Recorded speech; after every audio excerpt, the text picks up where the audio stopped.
আপনাদের সকলকে আজকের মিডিয়া ব্রিফে স্বাগত জানাচ্ছি। Rapid action battalion elite force হিসাবে আত্মপ্রকাশের সূচনালগ্ন থেকেই বিভিন্ন ধরনের অপরাধ নির্মূলের লক্ষ্যে অত্যন্ত আন্তরিকতা ও নিষ্ঠার সাথে কাজ করে আসছে এবং দেশের আইন শৃঙ্খলা রক্ষা, প্রতারণামূলক কর্মকাণ্ড বিরোধী অভিযান পরিচালনায় অগ্রণী ভূমিকা পালন করে আসছে।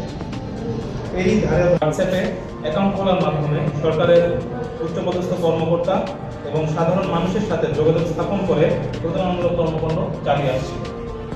মামলার এজাহার সূত্রে জানা যায়, একটি প্রতারক চক্র সরকারের বিভিন্ন উচ্চপদস্থ ও গণ্যমান্য ব্যক্তিবর্গের ছবি ও নাম ব্যবহার করে মোবাইল নম্বরের মাধ্যমে ভুয়া হোয়াটসঅ্যাপ অ্যাকাউন্ট খোলে